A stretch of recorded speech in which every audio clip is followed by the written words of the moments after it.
Hello. Welcome to Ice Cream Party. There's an ice cream party in my house. An ice cream party in my house. Please come on.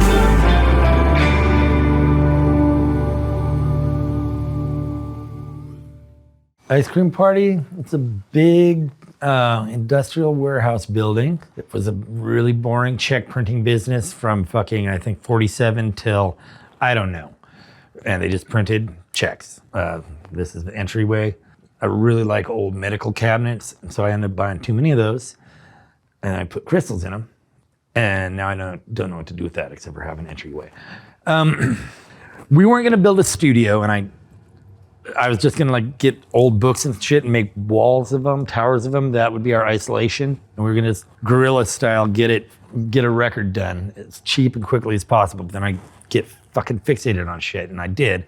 So I built a whole studio downstairs with like real studio. Then we ended up, there's all these rooms up front that we turned into like living spaces, because I was like, when we're together, we have a place for everyone to stay. And it's like, I'm building a life. And so that's what we did. Now this is where my kids play, sometimes after school. So you can see, fully custom, whatnot. We came up with this idea, King of Beers. We were elected the King of Beers. Beautiful guitar. Here's the Wicks. Yeah, so these things, I guess I've got 4 of them.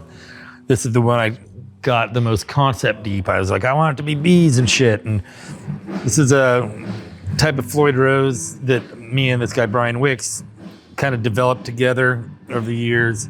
We have to mill them or manufacture them or whatever, have them made as I occasionally wear them out. You know, this one's rusty as shit, but I chose not to have it plated. And yeah, I'll probably never sell these things.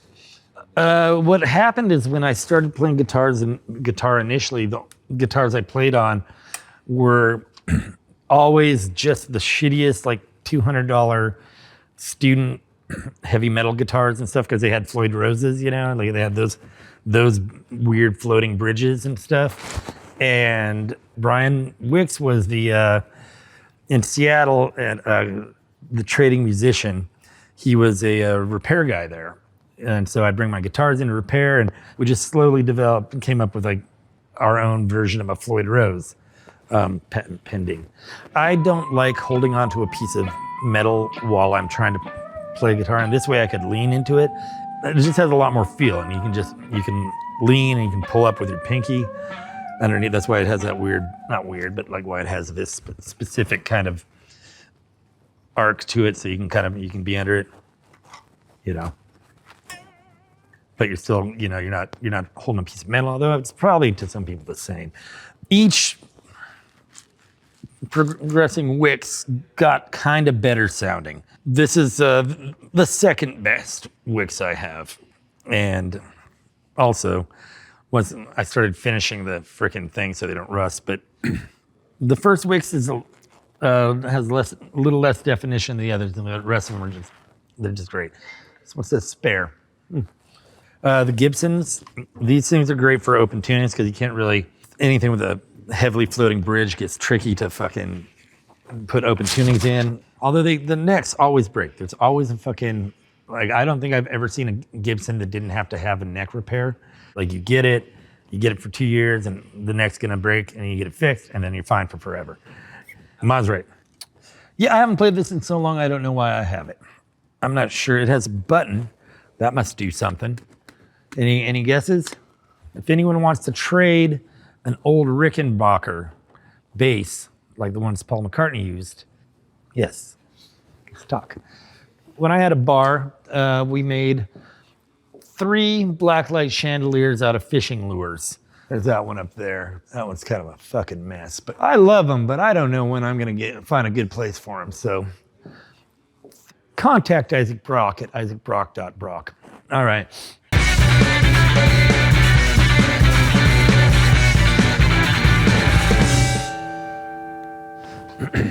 This is Damon. Hello. He's made out of Damon meat. This is the actual studio controlling tracking room area of this place. This is Simon. He's made out of Simon meat. The pedalvator. It's also how we get all our gear in and out of the building because it's an elevator. Pulled a lot of pedals from here, but like I used to also have about 1, 2, 3 other giant shelves of pedals. I shrunk it down enough that everything kind of fits over here now. Oh my God. Yeah, this was someone's idea. So this is a guitar pedal, obviously. It's a delay pedal. It's a really good sounding, shockingly good sounding. And hats off to whoever fucking did this, because I believe they actually paid to have these molded. But you can't really step on it because of it being breakable. But yeah, check that fucking thing out. So if I'd go to the store to buy guitar pedals, in the 90s, $50 was a guitar pedal. And then by fucking like the early 2000s, $300 was a guitar pedal. And so I go in there and like, this shit's fucking expensive. And I kind of get like this pit in my stomach, just like, oh, this is happening.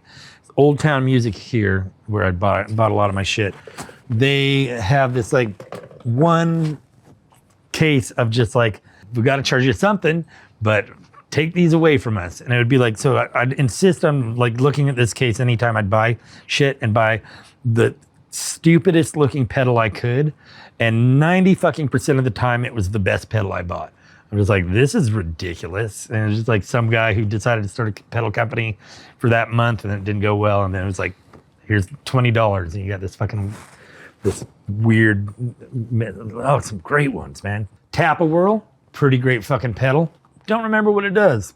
I played it a bunch and I was always happy. Oh, the Interstellar Watermelon. Again, I don't remember why I like it, but I believe that it had something to do with the fact that it sounds like its name and shit, which you're like, what does that even mean, Interstellar Watermelon? And you're like, oh, that's what it means. This thing's cool as shit. It's called Head Rush, and it's a looper delay, but you got these 4 different tape heads that you can put out, you know, or 4 different, like, essentially heads. And so you can play into this and go into 4 different things and, you know, have feet. It's pretty all right.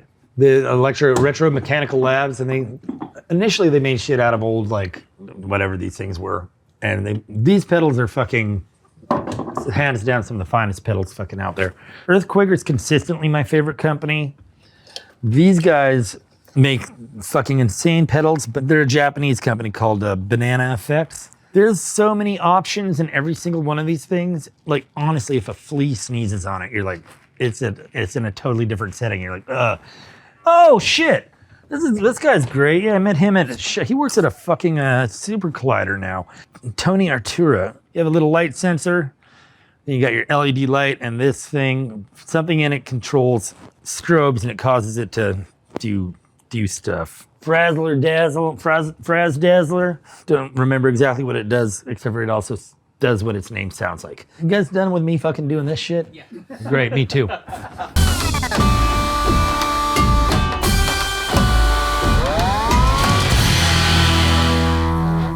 This is what I bring on tour, and so I just hauled it out. I only really use one of these whammy ricochets, but sometimes my foot's over here. So the Jetterer is absolutely fucking one of my favorite things. It's I forgot how to play a song or whatever.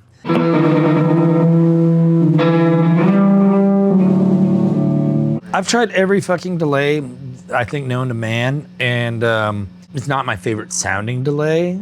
It's just highly functional for me. I put a bottle cap over this section, the chorus, because I fucking hate chorus. Oh yeah, one setting that I actually have on lock. I've got a fucking lock so it can't move, and it makes it sparkly pretty sound. Because of the way that certain songs on the last record were recorded, I'm not sure how I got to certain vocal things where I like had ring modulations, but then I tuned them on my voice, and so this kind of does that.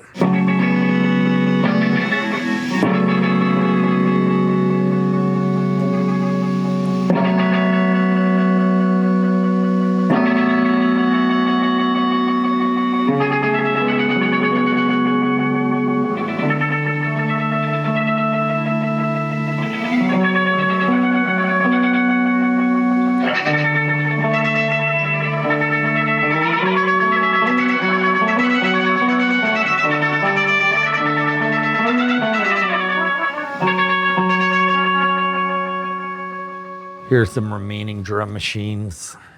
This is the Univox one. It's fucking the Quijada and the Guiro are two of the strangest fucking sounds you can get from a drum machine. I think I'm actually going to sell the CompuRhythm, although I think it's amazing. You can't find them barely with these fucking foot switches. Foot switches fucking worth about as much as it is. The Auto Rhythm computer, the Maestro Stinkum on a Jig, the Rhythm Ace, whatever.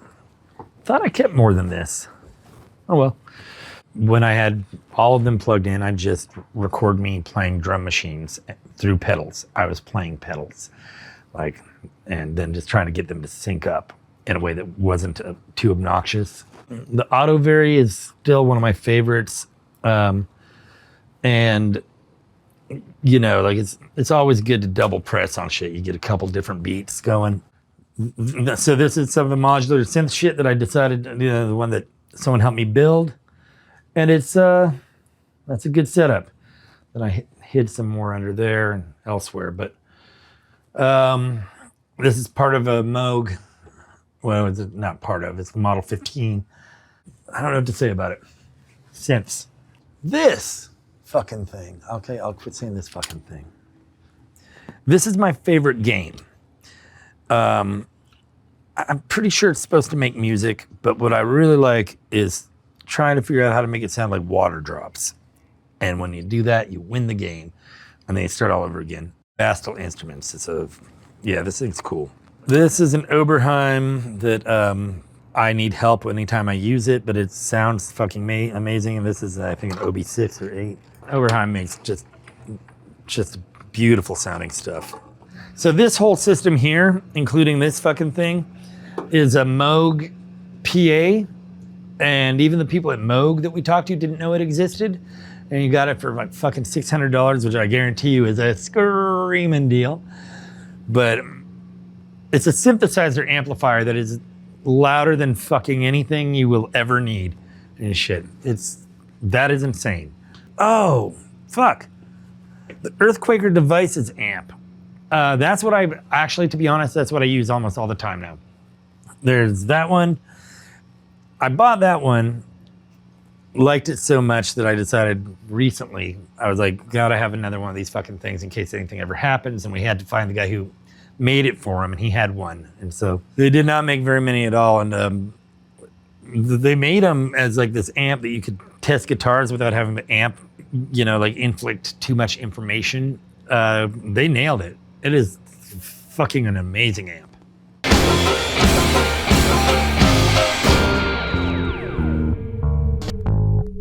It's not modded. It's just a Fender Bass 6, and then I was bored on the back of the bus. I love Bass 6s, by the way. Also, I think The Cure wrote many of their songs on Bass 6s, but then there's all these 3D kitten pictures because kittens are cute. Saul Cole's a luthier I work with a bunch. Actually, I had this one I was trying to on the Record of the Moon in Antarctica. I used a Fernandez Sustainer guitar, and at one point I got aggravated and was also just a ding dong in my fucking mid-20s and things. And I got pissed at it, and I threw it out the window of the Fillmore and exploded it. And then as it was landing, I was like, shit. Then I've never been able to find a guitar that does sustain quite as well. So I've been working on like making sustainers. Fender has a sustainer. I don't know. But Cole makes good guitars. I once had him make me, after listening to an NPR article about, it was a horn player from Iraq who decided to put another valve on his horn so he could play a pentatonic scale. And I was like, brilliant! And so I hired Saul to fucking make me a guitar and a bass that are in pentatonic scale, which means a lot more frets. And it was complicated and really hard to get them. And it is like it's just these unplayable monsters, like just absolutely unplayable. And I'm like, God, I don't know why this didn't work. And then one of my friends was like, why didn't you just get a fretless guitar? And I'm like, that would have solved it. And that's a Jaguar. It's also a type of guitar. Was it your influence on Johnny Marr that got him starting to play Jaguars? I don't know. I doubt it got him started on playing them, but that was my Jaguar. He modeled that thing after he talked me into selling him that thing. Yeah, it's a Jaguar I had, and he talked me into selling it to him, and then he modded it and made it his own, and that was his signature guitar. He bought it from me, although it wasn't for sale. He really wanted it, and he tried talking me down on the price. I was like, I'll sell it to you for what I got it for. And he was like, well, look, see here, this has been painted over. It's not the original paint job and shit. And I was like, oh, but it is. They made too many orange ones, so Fender painted over them. Anyways, it was a nice guitar, but Johnny made better use of it than I did. He told me he was going to give me a free one. He didn't. I bought one.